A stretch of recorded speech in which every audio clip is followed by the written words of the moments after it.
Oh, diggity damn, you're locked into Flobo Start on Netflix, the global brands. I want to give a shout out to everyone out there in Qatar, in Ghana, and Democratic Republic of the Congo for checking out this show the past week. You guys make this show a possibility and a reality. This is a show where we get into the archives of Netflix original movies and television shows to figure out what's cool and what's not. Flobo is here, but of course, I'm not alone. I'm being joined by the man, the myth, the legend. In fact, he is so in tune the culture of board games because he knows story. Give it up for EC Bond. How's it going, sir? Going very good, Flobo. Thanks for having me. Man, you know what? We're hanging out. We're just buddies on a Wednesday night, talking about movies, talking about Netflix. Yeah. You know? I'm digging it.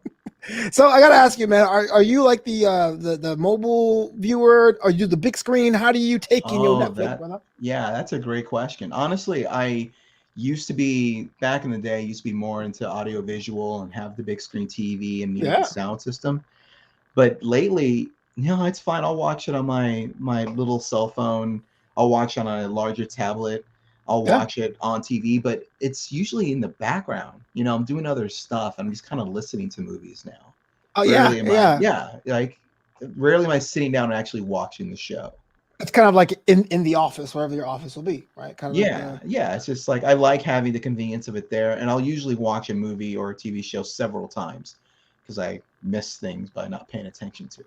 I don't have the patience, but speaking of not having the patience, this is Don't Look Up from Adam McKay, which frequently known by his former collaborator Will Ferrell. They had broken up. This is kind of one of the first movies without him.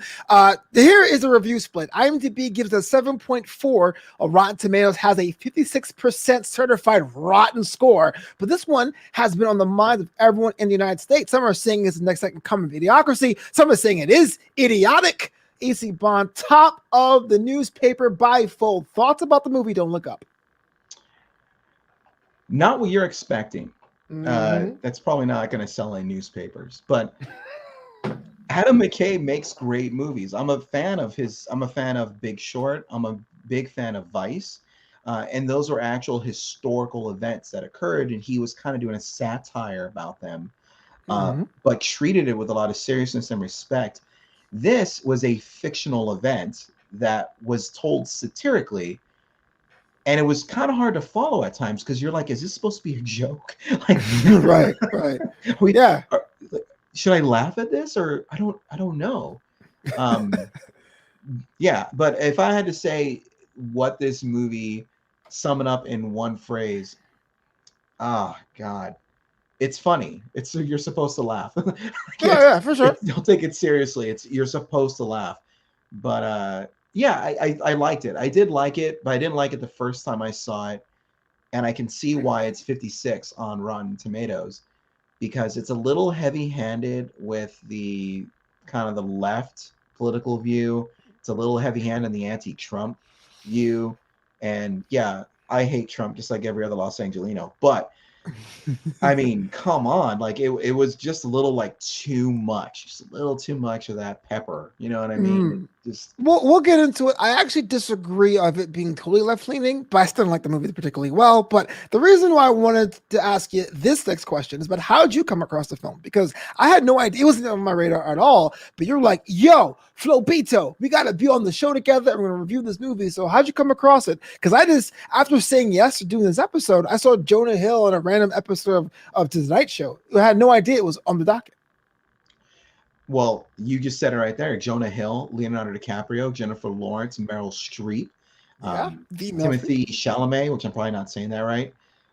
There's so many. Even Chris Evans, I think, makes a little cameo in this. Selena Gomez is in this. Like the cast just keeps going on. They have so many. Oh, Kate Blanchett, Tyler Perry. Like a stellar cast. That's what caught my eye. When I first saw that it's going to be Leonardo DiCaprio and Jennifer Lawrence in a movie, sign me up, I'm in. Okay. So this giant, comet, meteor, comet. space rock? Comet TBS-ski. So should I do a synopsis of the movie? Why not, brother? I don't think it's spoiling anything. No, it's understood that you should probably watch it. Okay, so it's understood, then it's understood. Yeah. So the movie starts out the plot of the movie is that Jennifer Lawrence and Leonardo DiCaprio are astronomers, and Jennifer Lawrence is a PhD student. She discovers a comet. She calls in her professor, who's Leonardo DiCaprio, and they measure the orbit of the comet, and it turns out it's going to strike Earth. You find this out in the first 10 minutes of the film. Yeah. What happens next is that they go to various government agencies, end up in the White House, and in the White House is Donald Trump. In this movie, it's Meryl Streep. Meryl Streep is not Donald Trump, And okay? oh She's yes, and she would be President offended Orleans. for me to connect the two, but clearly that's who they were talking about. I disagree. I disagree. I Okay, disagree. We'll get let, into that. We'll get into that we'll because get to that later. Okay. there's a whole big political thing about it. But we mentioned the cast, the cat that's all star. Mhm. But maybe there is some backlash and flack that the cast was miscast. Someone says, as someone who was as distraught as Leonardo DiCaprio and Jennifer Lawrence, that even though they were kind of like a cool way to see them, they weren't necessarily the best ones for that role. Thoughts about that? True. No, that's absolutely true. Like they gave amazing performances.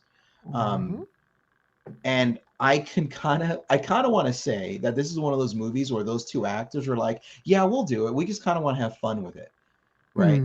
Could those roles have gone to other actors and maybe that aren't as well known and done a great job? Yeah, I can think of oh, I'm sorry, I wasn't thinking of their names, but yeah, there are a couple different less known actors that could have done this role a little bit. I would love to see Kamal Nanjiani do the Storm. I think he would have been really good in that when you think about it, because they do kind of have either role of Jennifer Lawrence's or Leonardo DiCaprio's role, just because there's this kind of like, wait, you want us to do what with what? That kind of that type of humor where it's like, you want us to put out a fire by throwing grenades at it, like just that kind of like outlandish, like what you're thinking is dumb. I can think of that's one actor I can see playing this role. But on the other side, I mean, you get Leonardo DiCaprio and Jennifer Lawrence in your movie, that's like ordering a steak from a restaurant the way you want it, and you get mashed potatoes inside like you didn't know, you weren't expecting, like, you know what I mean? Like it's the best meal you could possibly have as those two on screen. How do you eat your steak? I'm curious. I eat it raw. What? Ooh, baby, I like it raw. That took a left turn. No, I like it. I like it a little bloody. Yeah. All right, medium rare, like well done, like rare, medium rare. Yeah. Okay, I like the fact that it's warm. It doesn't have to be like cooked, as long as it's not a pink cool center. The cool center freaks me out. Yeah, I like a deep dark red center, but yeah, I've never really been to a steakhouse where they'll basically just fry it up, except for Benihana's. Benihana's is the one place I've gone to where they literally just take the piece of meat, lay it on the grill, chop it up, and then just hand you little bits of it. And I can't go there. Spicy. I can't, because I'm allergic to shellfish, and then they put it all over the grill. So I can't even. I see from outside like, just you can't touch the door handle at a Benihana. No, I can't. I mean, if I'm with someone on a date and she has shrimp, then it's a wrap. I can't even know that. I know. What was me? What worked for you in this film? Top to bottom, things you really love about it, things you would recommend to a friend. The cast is great. The script is, I mean, it's very well written for what they're doing. It's really hard to say that this is a really well written script, just because I think the performance was so well done. They kind of covered up a little bit of the, not the jokes, I want to say, but the situation. Like it's situational, but it's very heavy handed. Like you're watching this and you're seeing everything from the media to the politicians just acting like buffoons. And it's like, all right, it's not that bad. You know what I mean? Like, okay, like it's so outlandishly, like there's no way this would actually occur in my mind, that I was just kind of like taken back, like, okay, it's a satire. I'll let you take me on this journey, but I really don't believe that Americans would sit back and hear comets coming and one group is going to be like, just look up. The other group's going to be like, don't look up. Right. I don't think that would actually happen, but that's not really the point of the film. So even though it wasn't my favorite movie, and I think it is heavy-handed to the point where I was telling this to a friend today that it's going to be a student film. Basically, someone's going to be at a party and be like, yeah, man, have you seen Don't Look Up? It's such a satirical piece, microcosm of our world. But I do think there's a bit more nuance in the satire that we saw. It's very easy, in my opinion, that it was, Orleans Trump, duh. But I will say, even though she is braggadocious and she has this whole thing, she's very driven by a pragmatic reason. She only acts because of her ratings. She acts because of what people are telling her. That sort of thing. I don't. What's cool about the conservative portrayal we see in the media, it tends to be more of like a idealistic. America used to be great. Let's go back to this. Not like Right. we'll do something because we got these we have these data points saying we should. So to me, I thought Right. it wasn't just whole on Trump personally. I hear that. No, that's a solid point, and I think a lot of that goes to Meryl Streep's performance because she was connecting with this idea that this is a very selfish, narcissistic person who's only Mm-hmm. doing this for their own benefit. Mm-hmm. Um, and that's kind of where it was like, okay, well, it's a little bit of commentary on the former president, and I'm fine with it. But Yeah. but at the same time, yeah, I mean, it wasn't like this nationalistic rah rah rah go America kind of thing. It was almost like those parts of the film, those parts of it that were, we're American, we're Americans, and that was Ron Perlman's character. It was just kind of Yeah. like, he was kind of connecting to those, those old school I'm American kind of guy. Yeah. Even Colonel Drask, by the way. yeah, Colonel Trask. Yeah, even that portrayal, um, it wasn't. Yeah, it connected, right? It was like, oh, okay, I get it. I get it. That's not too bad. This wasn't that heavy-handed with that. It was just kind of like, okay, you're making a joke, Yeah. clearly. Yeah, It's for sure. funny. And Yeah. this one takes a lot of inspiration from other films, right? Idiocracy is one we mentioned, Network, and one of your favorite movies was another movie I can't stand, Cabin in the Woods, with that ending. Oh, I and this. Where's yeah, the button that turns this off? hey, I'm just saying, if it has a very Cabin in the Woods type ending of the whole, we're leaving for space, and what I say? You said the Cabin in the Woods is not a good movie, and I'm still in Yeah, shock on that. it's terrible. It's all. It's one of the best horror movies ever made. You are wrong, sir. I You are can't wrong. believe And I'm your not a opinion can Josh be Whedon. so wrong. I'm not a Josh Whedon fanatic. Like Firefly is one of the dumbest shows I've ever seen. It's cowboys in space. Yeehaw.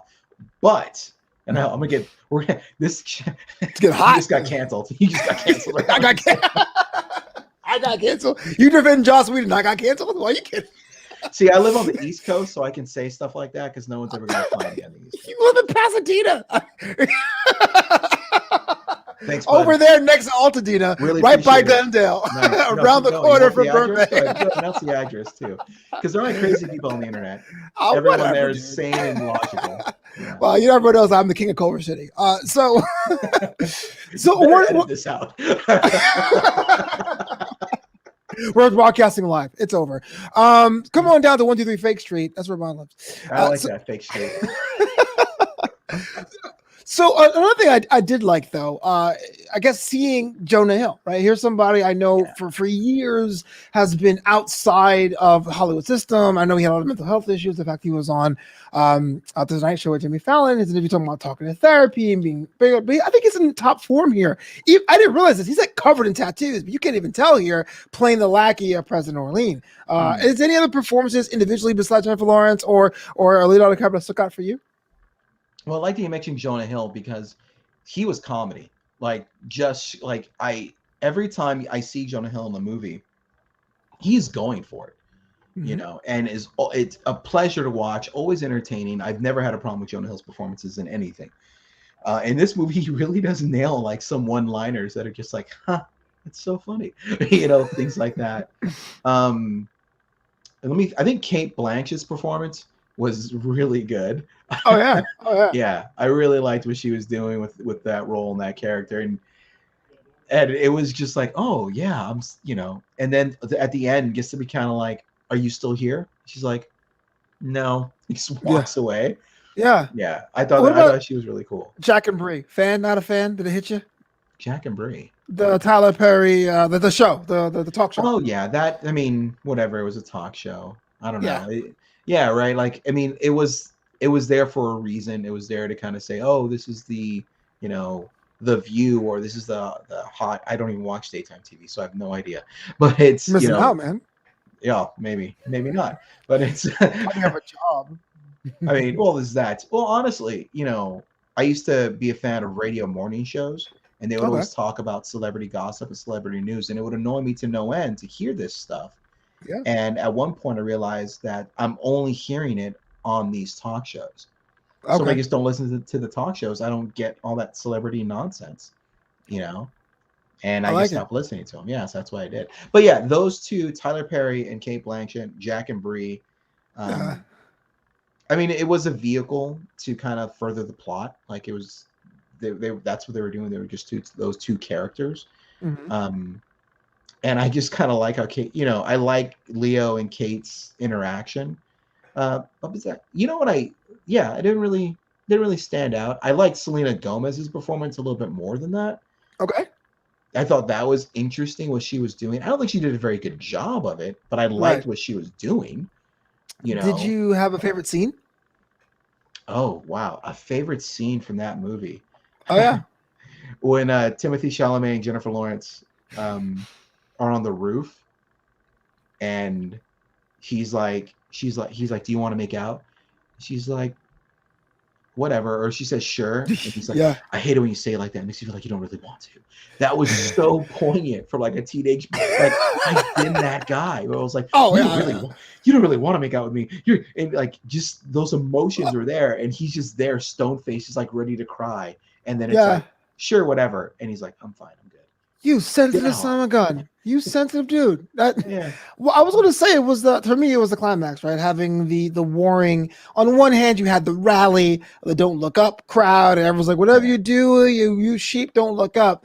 And Yeah. it's very easy to see where that's drawn from. But on the concert, I love the fact that there's something that this concert Yeah. cannot solve, and everyone's like, "Yeah, we're helping out people by singing about it." And I was like, Yeah. to me, Yeah. I get that. I get Yeah. that part of satire. I'm not sure it was along political lines. I don't think it's as clever as everyone says it is. But to me, I kind of understood the whole point of the film. That's a fair comparison. Those two scenes, it's basically like, yeah, one side was doing rallies, the other side's doing concerts, but neither one of them are actually going to get anything done. Maybe Right. that was a commentary of it. Yeah. I liked it. It was like it was warm my heart. Very, very film school. There are a lot of films I've said before that were pulled from this that people compare it to. Network, I said Cabin in the Woods, Idiocracy, some little bit. Idiocracy is a good comparison. Yeah, it's really good Oh, that comparison. Mountain Dew, man, it's great. Yeah. It's what plants crave. Was there anything that didn't work for you in this one? Did anything? The ending with them at the family dinner table eating the pie and just basically waiting for the house to explode. Yeah. That didn't really do it for me. I What understood would you do? I'm just I would do other things. Go on. Oh, me edits that too. I don't know. Yeah, no, you already publicized where I live, so I don't. I didn't give it straight, bro. I can't give you any more. It's fine. You actually live in Redondo Beach. All right, go on. Yeah, they're gonna believe that now. No, you broke my trust. You broke my trust. Shut up.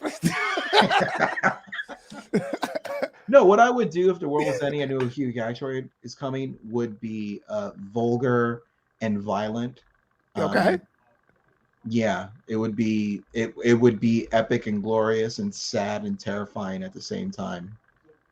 So you wouldn't have pie. You wouldn't be with people you love. You wouldn't have dinner. Have pie. I'm not an astronomer. I don't You know what I mean. You wouldn't have a final dinner. You wouldn't watch. What would you do then if you knew that you had an hour to live and nothing you could do to avoid it? And it's not by like illness. You can't be around people you love in that way, but you could have a meal with them. Would you do that? Well, yeah. Sure.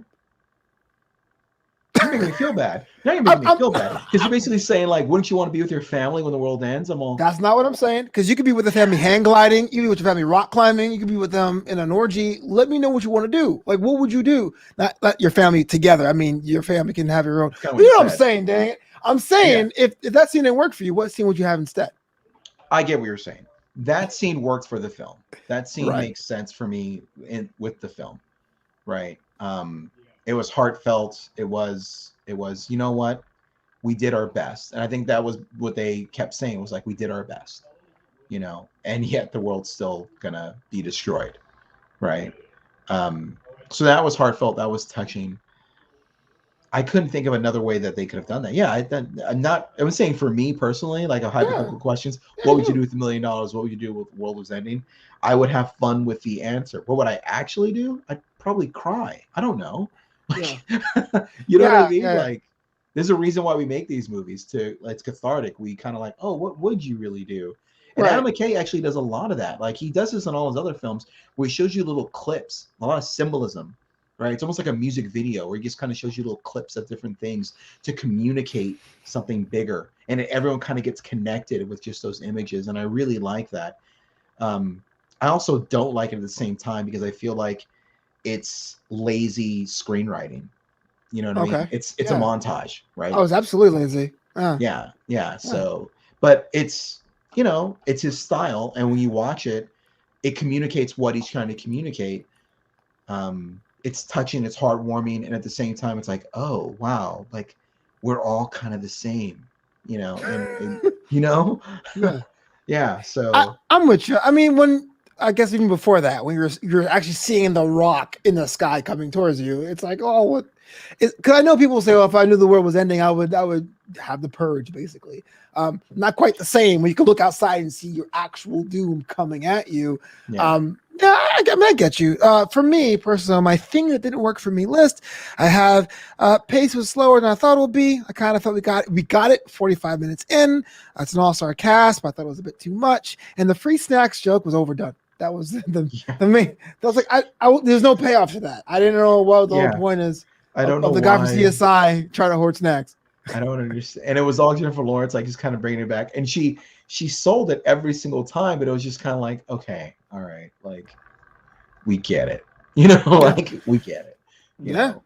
But I kind of also felt like that could have been something of like a traumatic experience, and you kind of like relive a moment kind of thing, and maybe that's what it mm, was. Because I could see that she's like, he charged us for free snacks, and she just couldn't let it go because at that time, at that moment, it was so traumatic for her, and that was just something she couldn't let go.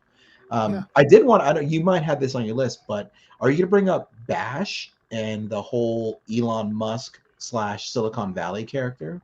So one of the things I thought was pretty interesting was the idea of this like buy your way in, right? Trying to figure out what you have experts, you have people that thought, and there's one dude who showed up and was like, "Hey man, I'm an investor," which is the most American thing I've ever seen. So let's talk about it. Bass is a eccentric individual. I didn't quite make the Elon Musk comparisons, but duh, he kind of is. I Thoughts about mean, him? it's not a fair comparison to say Elon Musk. I think yeah, it's a Steve Jobs, a Bill Gates esque Mhm. character, but extreme, like satire with the I can't make eye contact. He's very monotone and he just kind of talks, but he's incredibly smart. That kind of thing. It Mhm. was very heavy handed with that, but it was clear that you're kind of talking about the technology corporations, and that come out of Silicon Valley that are like, wait a minute, you know what? We can mine this comet. Yeah, we could totally do it. We've never done it before, but I bet Yeah. you we can get it done. However, I did read an article a while ago that Japanese astronomers, or their Japanese space program, was trying to mine a comet. The comet wasn't heading towards Earth, but Surprise! Yeah. it wasn't like they were trying to, but there was some talk a while ago about trying to mine comets as they're moving through the solar system.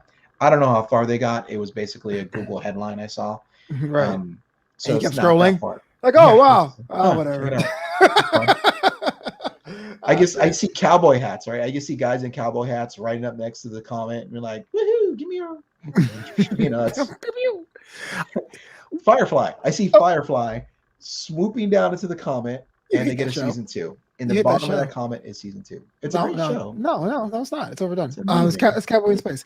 So to me, when we Oh, talk about the whole satire thing, and mm, we can talk about that in more in depth, just a little bit more, because I know there's a lot of things ink spilled either way, whether that's a good movie or a bad movie. I'll yeah. ask you that in a second. But one of the things I thought was the sharpest, most poignant thing was, unfortunately, the past 5 to 10 years, we have a people have shifted our heroes into strictly entrepreneurial worship.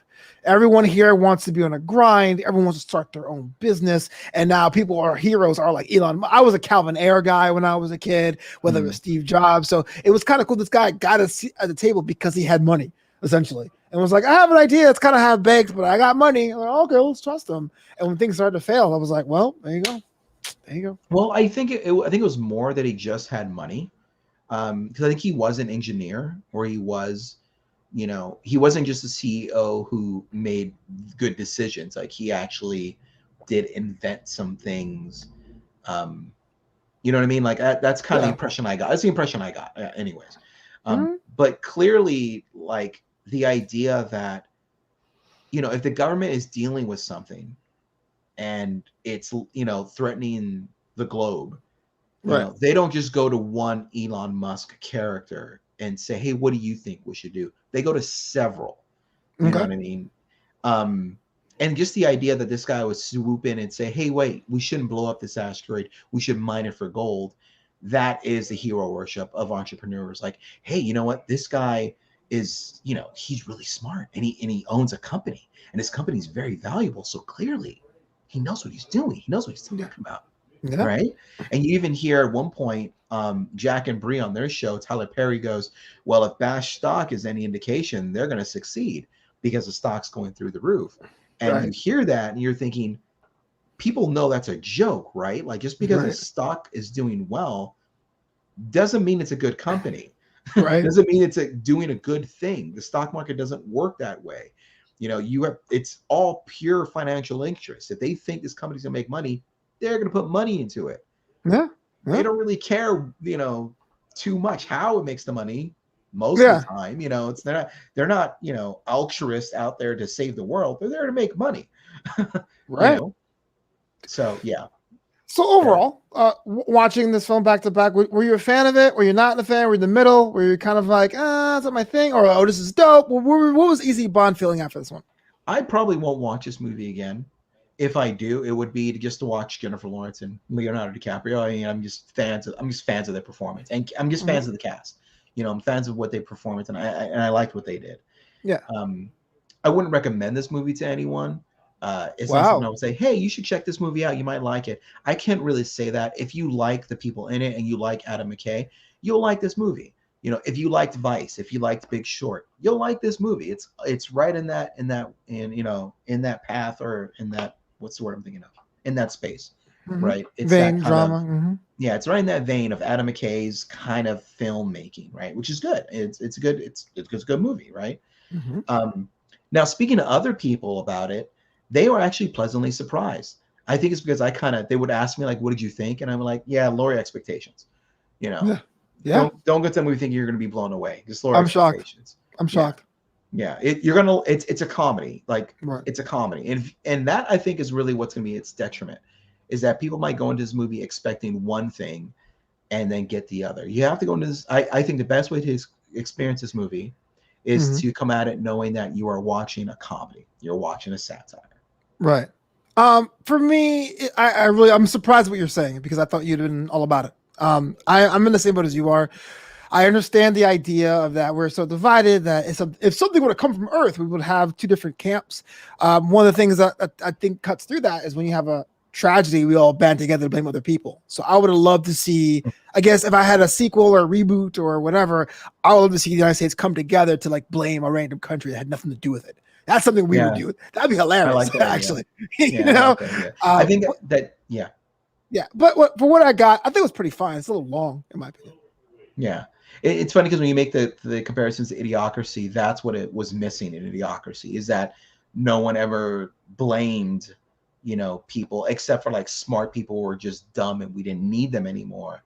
But it wasn't like they're the reason the world was screwed up. In Idiocracy, they didn't know the world was screwed up. They figured that was just the world and everyone Hmm. else was crazy. And that's kind of what this movie is too. It's like you just see the world through Jennifer Lawrence and Leonardo DiCaprio, and they're the ones looking around saying, "Wait a minute, there's a problem," and everyone else is like, "No, no, everything's fine." Even when they're protesting on either side, I think you still get that feeling of no one here is really trying to deal with the problem; they're just joining a side, Yeah. right? And I think that was kind of the underlining theme of that movie, like something so ridiculous as, "Hey, a comet's coming, we're all going to die." For some reason in our culture today, people would choose sides, and that's important, when in reality it isn't. If there's something like this that's actually occurring, COVID's a great, we had to go there, because I think we, to not mention COVID uh in comparison to this film, it, would be doing it an injustice, because the Mhm. comet is COVID. That's what I think it's a big part of what this movie is. We Mm. couldn't all rally behind each other, or we couldn't really rally behind this idea of like, hey, we got to keep each other safe. No, we split into two camps, and one camp was like, you guys are wrong, and one camp was like, you guys are crazy. And we couldn't really meet in the side. Yeah. Given a long enough timeline, though, I think we're all going to experience the same outcome in reality. And much like the comet hitting the Earth at the end of the movie, COVID is here and not going away. Absolutely depressing. To reiterate, IMDb 7.4, Rotten Tomatoes 56%. If you were to give a rating or review to Don't Look Up, Bond, what would you say? Oh, I'd give it a C plus. Yeah, that's a whole different rating. Decimals, No, percentages, nah, sorry. letters. Well, I So- heard 7.2. I hit 3%. So I went, well, I'll go letters. Okay, that's fair. All right, nothing wrong with that, brother. 3.5 stars. 3.5 stars. Yeah, you're just making stuff up. Stars, shapes, moons, Lucky Charms. No, that's a pretty solid rating. So you won't recommend it, but it's better than average. It's better than average. It's better than average. Yeah, I mean, compared to the other movies I've seen on Netflix, this was one of the good ones. Yeah, there's just I feel like there's certain kind of movies that way where you enjoy it, but you wouldn't recommend seeing it again. And for me, it was American History X. I watched it once and I was like, I'm okay. I don't got to see it. I got to recommend it. I'm good. And that's the good thing about Netflix and their movies. They're kind of like those old school movies from the 80s and 90s where not everyone liked them. They weren't meant for everyone. They were meant for a particular audience. They were meant to tell a certain story. And that's what this movie is. So it's not meant for everyone to like it. That the 7.3 rating, the 53%, that's accurate in my opinion. Absolutely.